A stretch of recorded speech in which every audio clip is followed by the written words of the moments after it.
Okay, so Whirlwind. SNCC was the only organization in the Southern movement that was founded and led by young people. SNCC was founded in April 1960 by activists from the student sit-in movement, a movement that mushroomed throughout the South after that Greensboro, North Carolina sit-in in February 1960. And that movement was grounded in the activism of Black students at HBCUs. So these students were then brought together by the legendary strategist and organizer, Miss Ella Baker, at her alma mater, Shaw University in North Carolina. Miss Baker had a long history of organizing.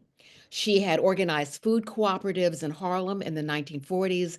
She had been director of branches for the NAACP, building strong local branches throughout the South. In fact, she stayed with like Mrs. Rosa Parks before and after the Montgomery bus boycott.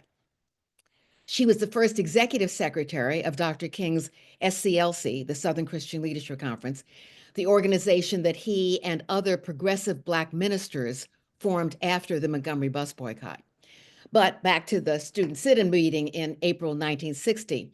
At that first meeting that Ms. Baker called, she cautioned the students to think beyond sit-ins, beyond integration, that the struggle had to be, as she said, bigger than a hamburger, and had to deal with whether people could afford the hamburger. SNCC always focused on economic justice. So Ms. Baker was SNCC's political mentor, grounding the organization in the idea of building bottom-up grassroots leadership, moving away from demonstrations to effective long-term organizing. And SNCC soon became an organization of full-time youth organizers, working in rural Mississippi, Alabama, Southwest Georgia, and Arkansas. And we lived in the communities where we organized, often guided and guarded by local adult leaders. So the primary issues were voting rights, number one, voting rights. Basically, how do you get Black people registered to vote without getting them killed, right? How do you get them registered to vote without getting them killed? And also, number two, economic justice. So SNCC was the driving force behind the continuation of the 1961 Freedom Rides through Diane Nash's leadership, as well as 1964 Mississippi Freedom Summer, which included the founding of freedom schools, free health clinics, et cetera, and a voting rights campaign energized by the formation of the Mississippi Freedom Democratic Party. And many remember the speech by the MFDP's Mrs. Fannie Lou Hamer at the Democratic Party convention that year, 1964, where she says, "I question America." So SNCC chairs have included Marion Barry, later five-time mayor of Washington, D.C., and John Lewis, later a U.S. congressman, often called the conscience of the Congress, and Stokely Carmichael, who later renamed himself Kwame Ture. In 1966, Stokely and other SNCC organizers, including me, began working with local leaders in Lowndes County, Alabama, later called Bloody Lowndes because of rampant racial violence, to organize an independent Black political party with the Black Panther as its logo. Stokely had just been elected SNCC chair in 1966 when he raised the cry for Black power on a Mississippi voting rights march. And that slogan reflected a fundamental concept that had long grounded SNCC's organizing. So to end, SNCC was always guided by the concepts Ms. Baker spoke about at a 1964 Mississippi mass meeting. And she said, quote, "Even if segregation is gone, we will still have to see that everyone has a job." And when we talked about everyone, we meant everyone, beyond Black folks. Primary focus, Black folks, but beyond, because a good movement always expands rights for everyone. So she says, we will still have to see that everyone has a job, even if we can all vote. But if people are still hungry, we will not be free. And then Ms. Baker continued, singing alone is not enough. We need schools and learning. And that's a direct quote from Ms. Baker speaking at a mass meeting in Hattiesburg in 1964. So back to you, Emily. Thanks, Judy. So as I mentioned, this work that we're dealing with today is part of a larger project We're going to focus on the Freedom Teaching Toolkit because it seemed so appropriate for Black history nerds. But this one is one of 5 we have completed, and before we're done, we'll have 2 more toolkits. In addition to the ones you see, we'll also have ones on women and gender coming in March, and direct action coming this summer. And the green book, it's top left as I face it, SNCC and grassroots organizing, is kind of an overview with a brief history of SNCC and a series of primary documents with introductions and questions. Some people are using this as a textbook in their classrooms. A woman that we work with is using it as a main text teaching in a prison setting. All of these materials are free, available to the public to be downloaded, printed, posted, shared, used in any way you see fit. They're also designed to work in tandem with the SNCC Digital Gateway. And we like to say that the SNCC Digital Gateway tells the story from the inside out and the bottom up. Judy was one of the people and I to work on this as well. I'm going to do just a very, very quick introduction to the SNCC Digital Gateway. Maybe some of you are familiar with it. But the People tab, which has the green arrow, the Inside SNCC tab, also green arrow, well, I'm missing one. Oh, there we go. And the timeline, the People, timeline, and Inside SNCC tabs lead you to profiles of people, profiles of events, and profiles of what we call the nuts and bolts of SNCC's work. And each, if you click on those, for example, if you click on Inside SNCC and you choose Culture and Education and then Freedom Schools, what you'll see, which is similar to all of the profiles, is about a 500-word description and then primary sources. If you're using, a laptop, those primary sources will be on the right. If you're using a phone, they'll be on the bottom. Another entry that's related to freedom teaching is SNCC's political education, and you can learn about that through Our Voices. And Our Voices works a little bit different. It's SNCC veterans curating their own story, and it's also edited oral histories and conversations with SNCC veterans. And this is Judy. Emily, could I just ask, because I'm not seeing your screen, or other people seeing your screen? Oh, it says I'm screen sharing. Is it not working? We can see your screen. Oh, fine. Go ahead on. Sorry, I'm not. Great. All right, great. Well, I'm glad the rest of you are. Good. For the work we're doing today, one of the important parts of the website is the resources section. And I just want to point that we also have links to digital primary sources, many of them that we use on the site, that I think will be interesting or useful for people who teach or are interested in Black history. But for today, under the resources page, there's also the NEH SNCC discussion series, and it has a page for each of the toolkits. And today we're most interested in the Freedom Teaching Toolkit. And I think Greg's been putting links in the chat, but if everybody can look at the SNCC Digital Gateway, the resources page, NEH SNCC discussion series, and Freedom Teaching, we'll be drawing on this. Well, I don't know if we'll actually use this page, but this page is designed to work with the toolkit. One other thing I want to say about the toolkit before we jump into some content. The toolkit has, in some cases, QR codes, but it also has breadcrumbs, which will show you where to go in the website to work with the toolkit. So for example, in page 2 of the Freedom Teaching Toolkit, it'll tell you how to learn more about Chuck McDew, who's featured on that page, through the People section. And if you find Chuck McDew in the People section, you'll see this, again, a profile of McDew and then some primary sources about Chuck McDew.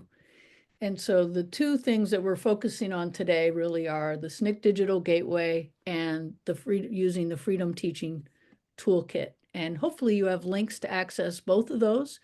And here are just quick directions for how to find the Freedom Teaching page on the website if you haven't followed so far.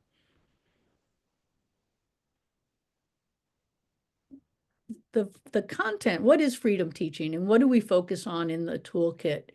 One of the things that we focus on in the toolkit is the citizenship schools that were formed in the 1950s before SNCC was founded, that taught people both how to read and encourage their leadership skills as preparation for registering to vote. Septima Clark and Highlander Folk School were key to that work. And it was also very similar to the kind of work that SNCC activists, SNCC field secretaries, the approach that they used on voter registration. And the citizenship schools were also used in the Mississippi Delta and across the rural areas where SNCC worked. Freedom teaching also includes the informal classrooms and teaching that SNCC field staff did in communities. The first of those schools was, quote, Nonviolent High, established in Macomb, Mississippi, when about 100 students walked out rather than accept a classmate being expelled for her work in the civil rights movement. For a couple of weeks, SNCC staff taught every subject that the students had in school and more that they didn't, and taught them in a way that the students found really refreshing, asking questions and listening to their perspective. Freedom teaching also includes SNCC's organizing work, the way that SNCC encouraged local leadership, taught people to read, to navigate the voter registration test. Prathia Hall talked about, she says, this is from Hands on the Freedom Plow, quote, the conversations that took place on those porches and inside those shotgun houses were part of a long, cautious, and caring educational exchange. We students had information about voting, political empowerment, and literacy training to share, while the local people had the wisdom of the elders, or perhaps the wisdom of the ages, to share with us. June Johnson is one of those young people, and she remembers vividly the way Stokely Carmichael would encourage her and the other high school students to think differently about what they were learning in school, and especially about Black history. One of SNCC's most important and best known uses of political education, freedom teaching, came in Lowndes County that Judy referenced earlier. Jennifer Lawson and Cortland Cox created a series of materials designed to help people who have been locked out of voting for 100 years to think about why it was important for them to register and form political and get involved in politics. And this is a sort of general cartoon or comic that they put together, us colored people, but they also developed specific ones on the duties of the different elected positions like sheriff, tax assessor, coroner, what they were, so that people would feel confident that they could do that work, and so they could hold accountable the people who were elected. Judy. Yeah. Let's see. Let me go over to here. You know, I'm so glad that Emily set such a context for it. So I'll just talk a little more about internal and external SNCC freedom teaching. So I think what was so unique about the way SNCC understood education was how expansive it was. So both internally within SNCC and externally in the way we used education as a tool for liberation in the communities where we organized, we understood that we wanted to expose ourselves and those we worked with to the larger world. And that was the reason that we in SNCC developed a number of teaching materials, including the Negro History Primer, which you see here, which SNCC created to use in the 1964 Freedom Summer Freedom Schools. And we wrote it to counter the way Mississippi and much of the South, and I would also say North, having grown up there, taught Black history. So in Mississippi, the Civil War, for example, was called the War of Northern Aggression. and it romanticized enslavement and denied the accomplishments of Reconstruction, among other very purposely ahistorical parts of the curriculum. The primer is not just about changing the narrative about Black history. It's about including the history of the larger African world. So you not only get chapters about Harriet Tubman and Frederick Douglass and slave revolts and Reconstruction and even Black cowboys, you also get a chapter on Toussaint Louverture and the Haitian Rebellion. And each chapter included questions to help young and older readers think more deeply about what they were reading. Because always, young people, anybody in movement, they then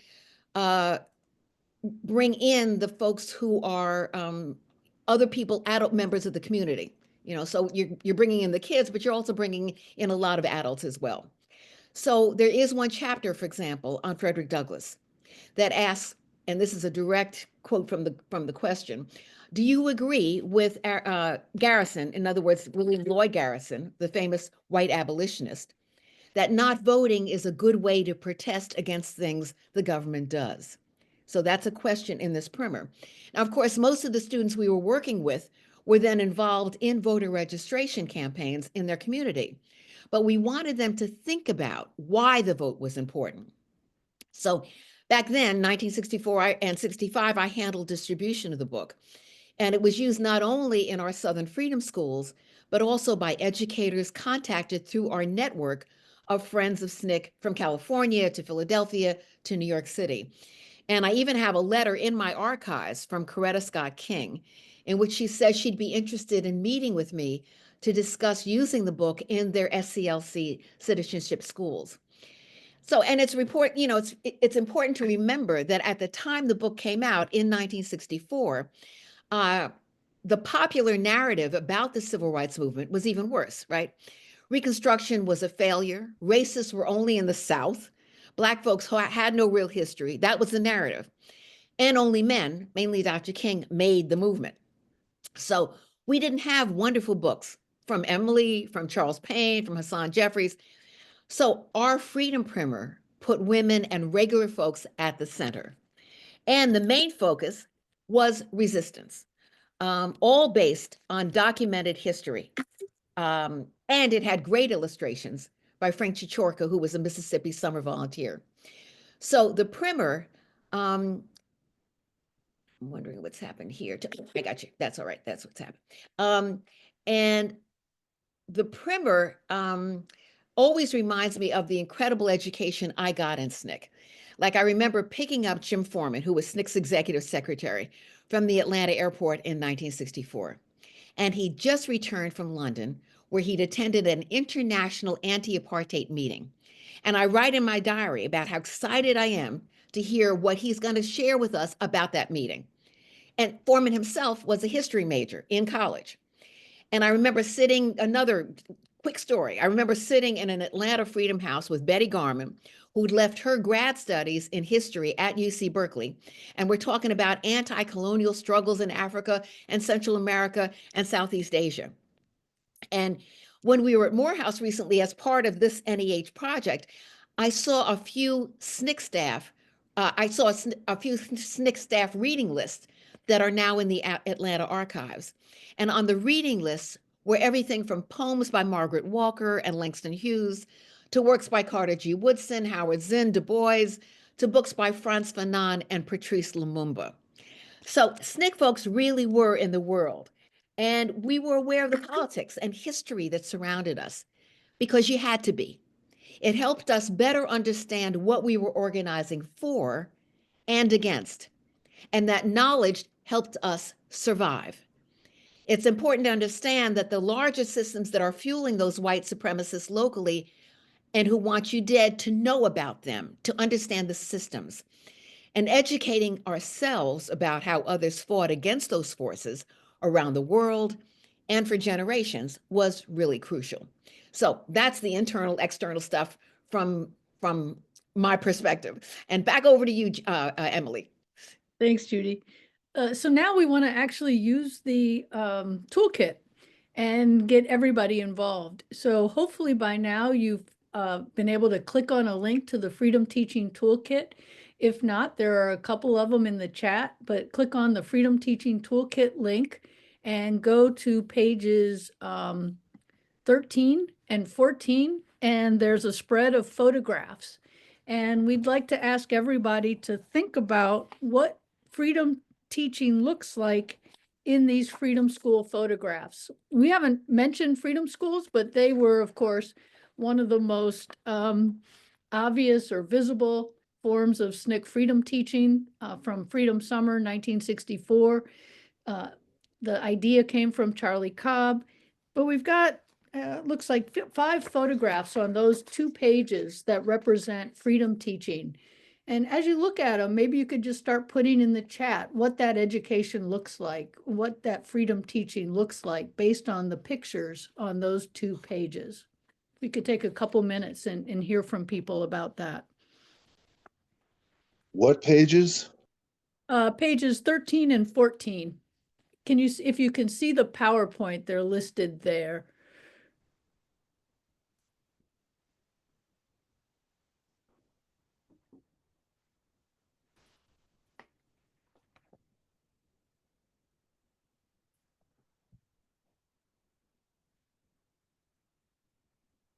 Mm-hmm.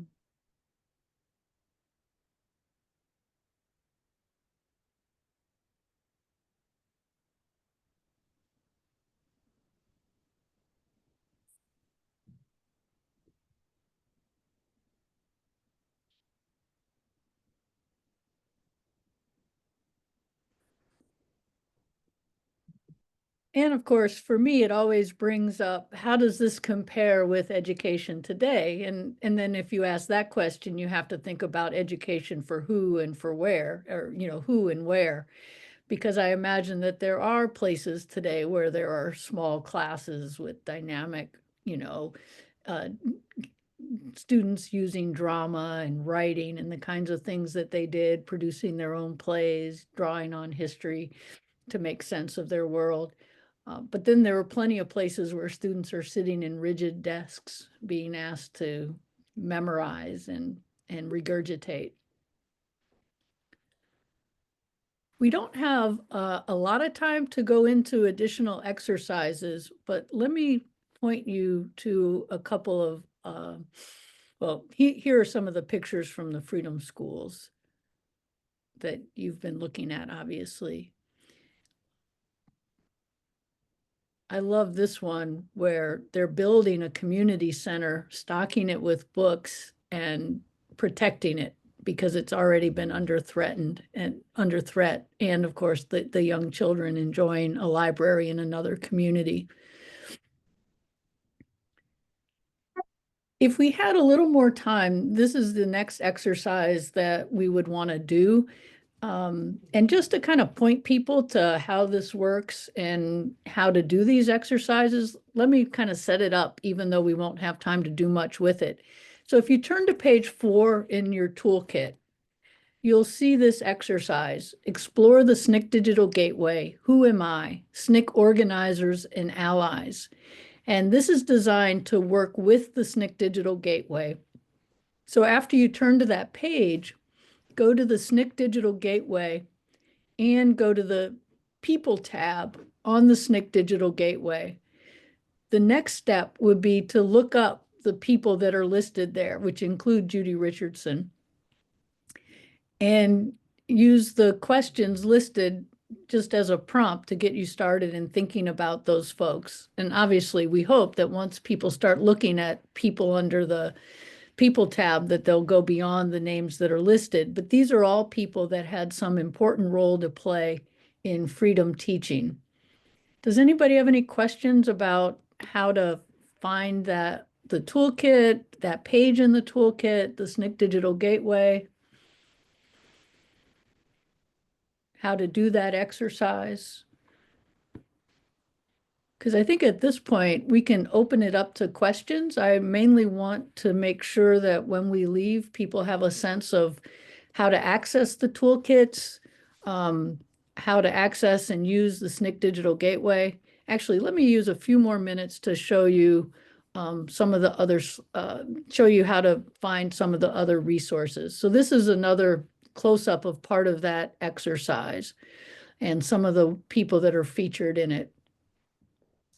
Again, these are the directions for finding the resource page that goes with the Freedom Teaching Toolkit. One of the other exercises that we have is to engage with the sources, and it uses a class that Stokely Carmichael taught in 1965 about language, so-called standard, non-standard, or Black English, depending on what language you want to use. And it's just a wonderful lesson.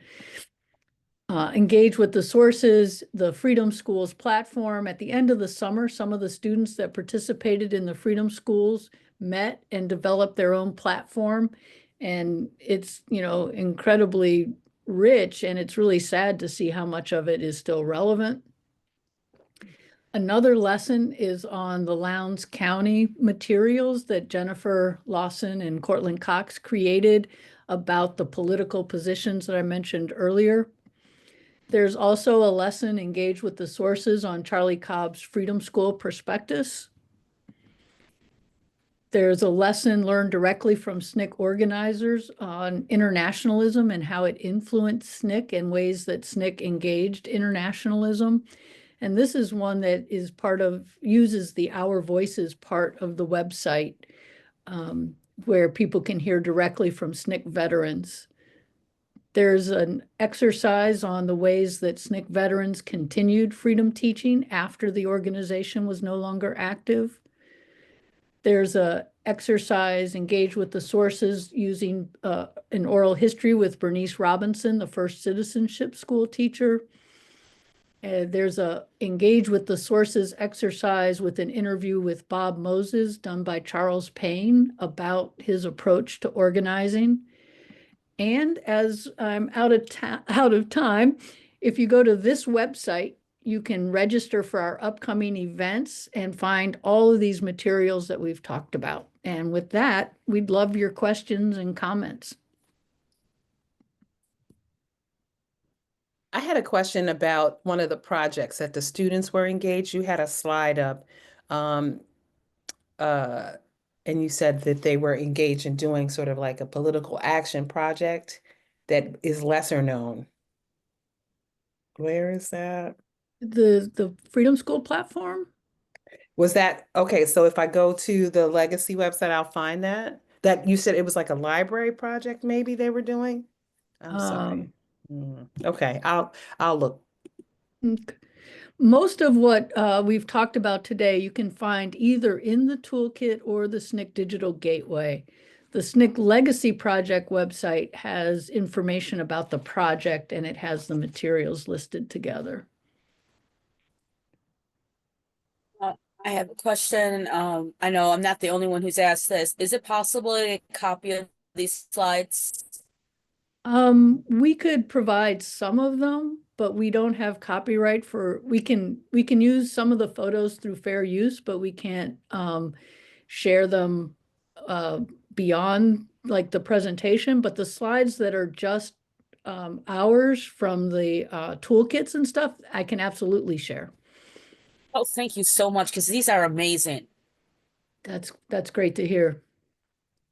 Go, Emily.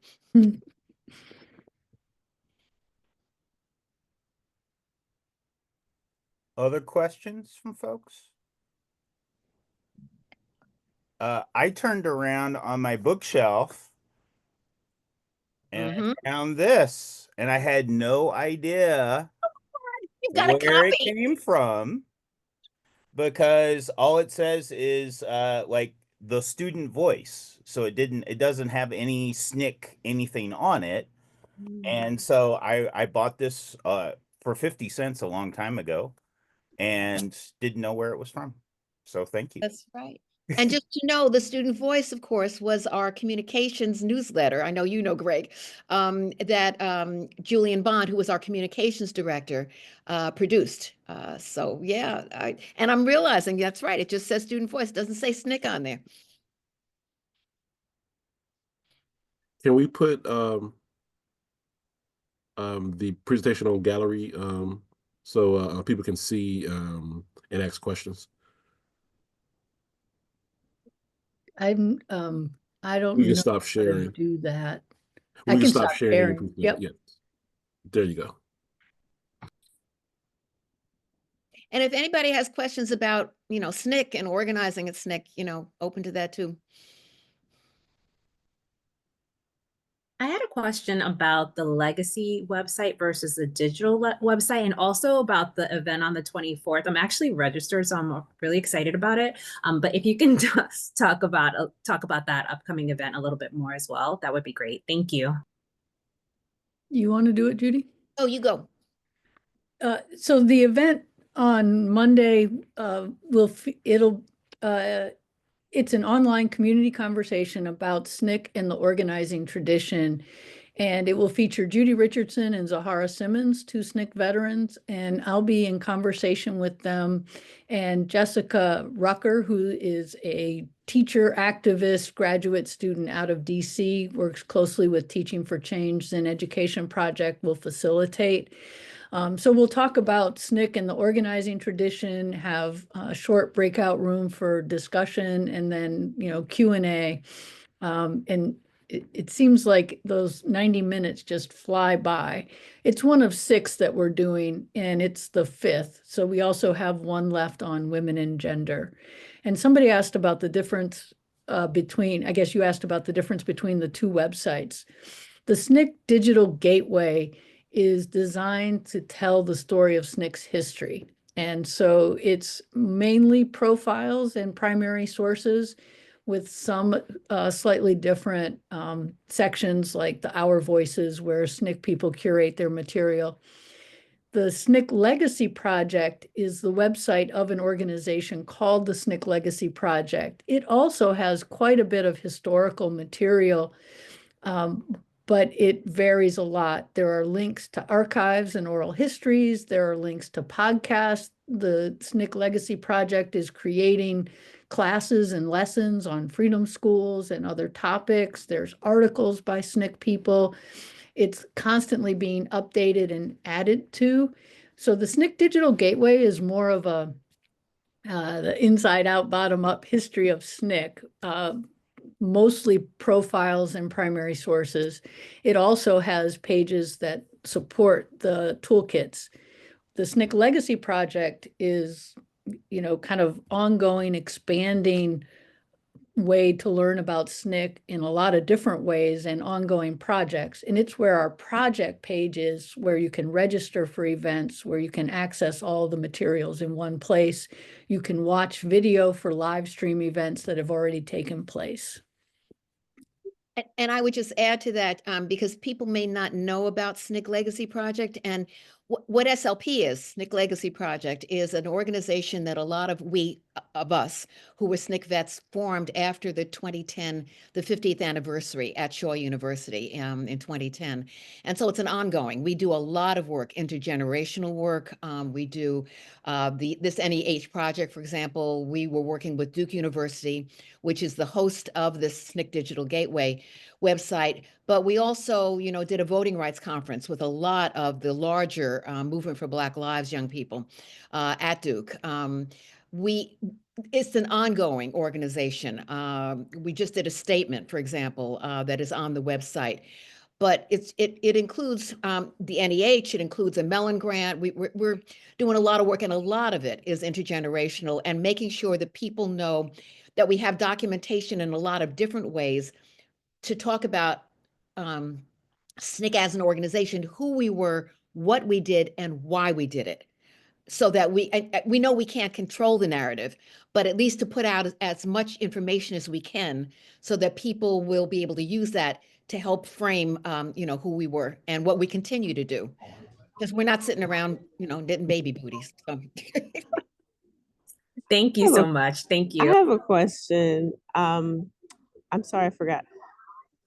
The book that was held up that someone got for 50 cents. Is it at all possible that you didn't put the name of SNCC on it on purpose? No, not really. You know, Okay. yeah, I mean, I think certainly in actually it's 1964, but we do it more in, I think, 1965. And at that point, no, we are really out with it. I mean, it's before we've done Black Power, which comes in 66. But at that point, no, we're putting it on. I think it's in terms of who had the copyright, I think, but it's so long ago, I can't remember why we did it that way. But it wasn't fear in terms of putting Snick on it. That was my question. I think the talk they're having next week is about navigating Yes. these times and everything. So I was wondering if you had kind of tried to obscure the name, but I mean, it's totally fine that you didn't, and I'm glad to hear that. And can I just mention one thing? We just had our semi-annual board meeting here in DC with a number of SNCC folks from the SNCC Legacy Project. And one of the things we actually thought about, we were doing this statement about the horribleness and the oligarchy that is now being formed, and and Elon Musk, and so you will see a narrated an audio version of that statement on our SNCC Legacy Project website. But when we were talking about confirming this, and yes, we need to send it out, we thought about, you got 2 grants, what are you going to do, who's going to pull the grants, because when we were in SNCC, we never had foundation grants, right? Everything was coming from our SNCC from Friends of SNCC and Campus Friends of SNCC. And the bottom line was, what we all agreed was, no, we can't think about stuff in that way. We have to do what we have to do now. We are at really a critical point. We understand, yeah, some of this we saw before, but some of this we have never seen before. And so we got to arm up. Yeah. You all are the OGs, and you did it first, and you're teaching us how to do it again with new, wrinkles. So thank you. All right, Joy, go ahead. I was just thinking about the Our Voices site, and part 4 actually is powerful because it's a STEM. I see it as a STEM connection with the media and film strips, and then the agriculture. SNCC typically is thought of as a coalition between Black and white young people. So to see that connection now to Latino communities is powerful. But then we don't see SNCC anymore, right? Historically. So how do you imagine those two things, the expansion of SNCC from the South out West, the story of the engagement of Latino and Indigenous peoples in this work, immigrants in this work, because the Delano farm strike involved all of that. And how then does this current generation of teachers tell that story in a lens that seemingly is acceptable to the DEI conversation, right? If we make it less about DEI and call it Black Lives Matter and Brown Lives Matter, and then couch it in STEM, do you see that as the subversive legacy that we get to carry from Septima and Ella and Fannie Lou Hamer? What are your thoughts on that? Emily, you go first. I think it's one, I had never thought of it as a STEM sort of thing, but I kind of, I think that whatever we can do to share these stories in whatever way we can get them to enter, I think you're absolutely right that it's crucial that people understand SNCC beyond the sort of textbook version, right? Which is just the sit-ins and Freedom Summer. Julian Bond says, people paying attention when the white folks show up, right? And so the fact that SNCC has this intergenerational organizing, that they're working on economic issues, anything we can do to share that history with young people, I think is crucial. I think the comics are wonderful because it's so easy to see how SNCC was working with people, but then also young people can create their own, right? Like what information do they have that they want to share? So I don't know if I've answered your question fully. I do think that, obviously, people have latched on to certain language, DEI, critical race theory, and they've distorted them and used them to be, the boogeyman. And to me, okay, I don't need to call it DEI, but I am not giving up teaching what I teach, so I don't know. Can I also add that in terms of this international thing, and particularly relationships between Black and Brown communities. One of my best friends is Maria Varela, who is a MacArthur Genius Grant awardee, right? She leaves SNCC. We took a 1-month road trip to Mexico, in 1968. But Varela was doing a lot of work in Mississippi, Alabama first, then Mississippi. And then she goes up into work with Coca Gonzalez, and works with Tiarina. And then goes up into the hills of Tierra Maria in New Mexico and does a women's cooperative clinic, La Clinica. That's how she gets the MacArthur Genius Grant Award. But she also was very much involved in visuals information. And so she's done film strips on the Okra Co-op. So, and that's on our SNCC digital site.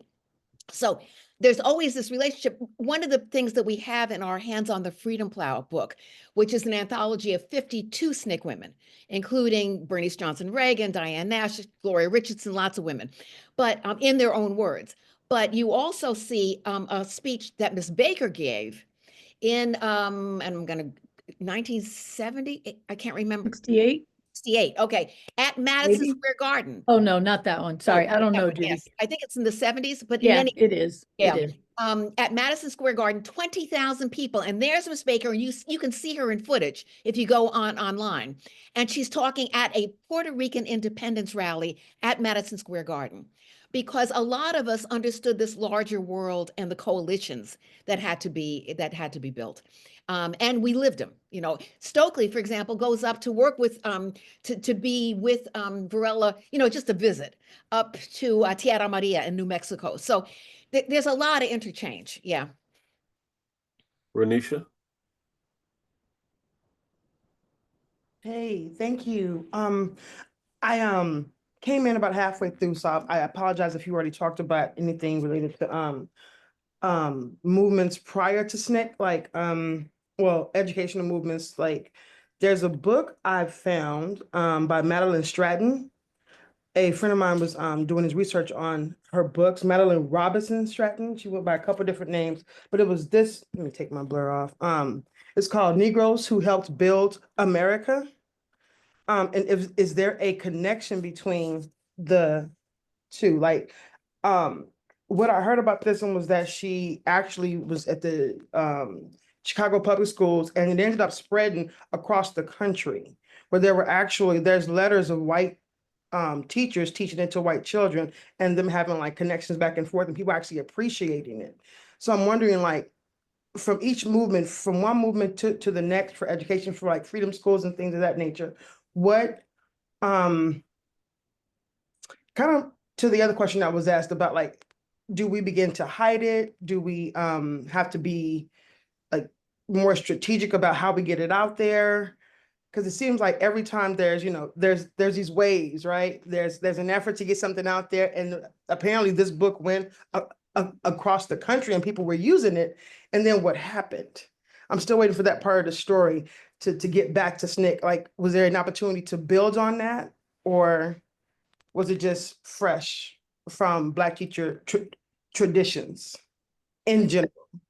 And I hope Emily will talk about, at the beginning, she did a really good grounding about some of the Septima Clark citizenship schools, but go ahead, Emily. Yeah. Yeah, I was just going to say, I think that for SNCC, the most important previous organizational work and legacies that they knowingly tapped into were the citizenship schools that were established by Highlander and Septima Clark and Bernice Robinson. And they created an approach to teaching literacy and voter registration. And SNCC was sort of finding their way with that, but they very quickly were working with them literally on the ground. And they had a similar approach to Ella Baker, who was advising SNCC. And so I think SNCC was very aware of that legacy that they're tapping into and connecting with. There are other predecessor organizations and people that some people in SNCC were aware of and other people weren't. Some people talk about the earlier SNCC, SNYC, which Charlie Cobb says he was aware of, but Judy Richardson says she wasn't. And so, there is some of that. But, there is something to that each new generation recreates things. And so that's part of why this history is so important to share. Thank you. Thank you. Dr. Shaw?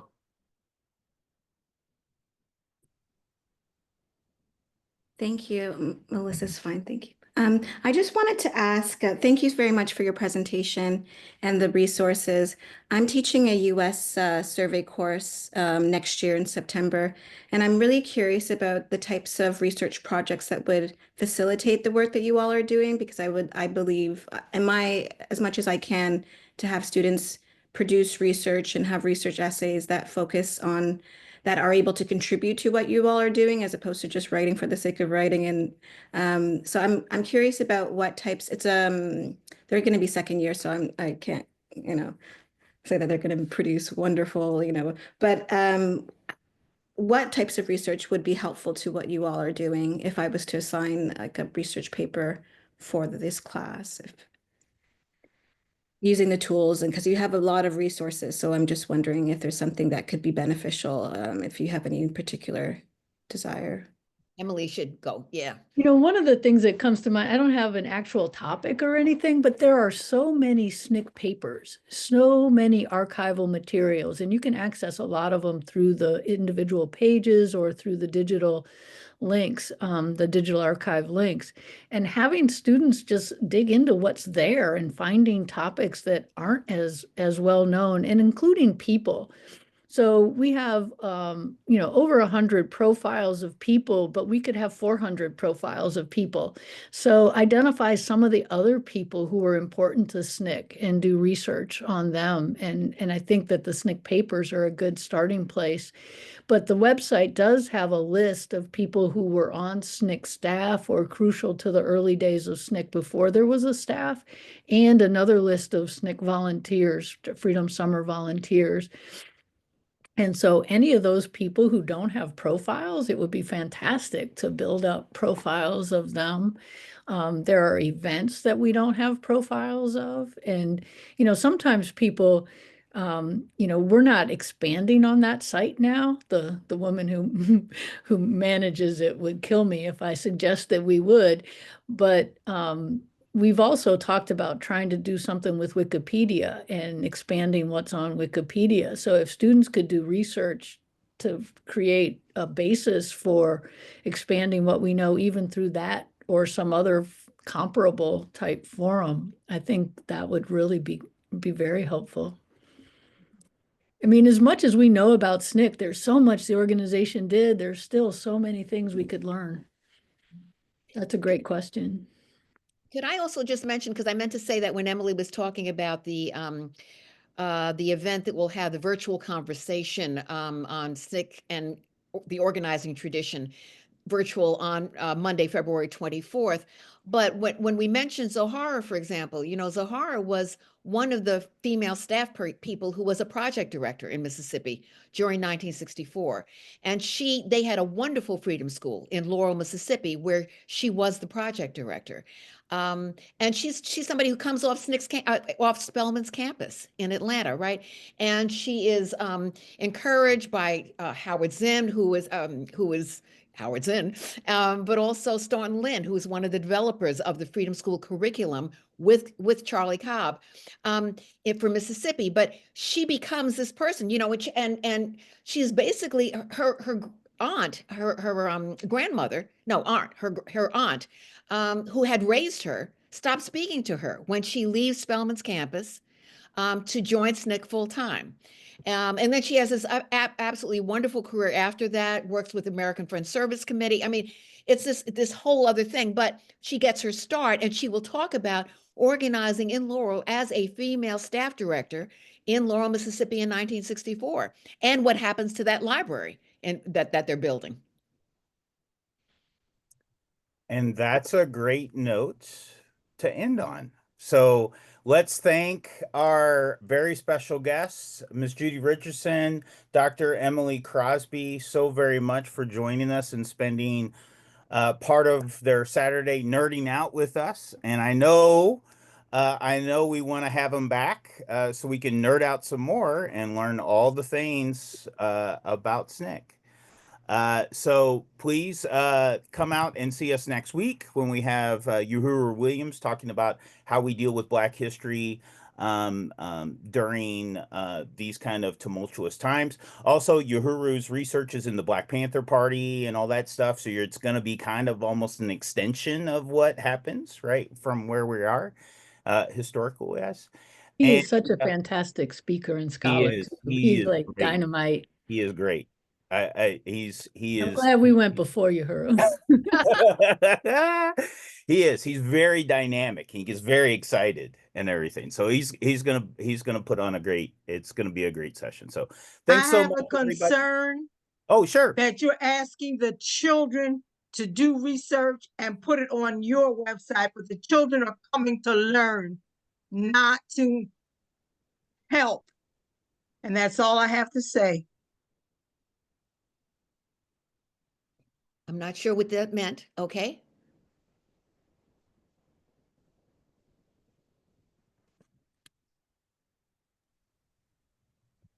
All right, thank you, everybody. You all have a wonderful Saturday, and we'll see you next week. Great. And keep the struggle going. Yes.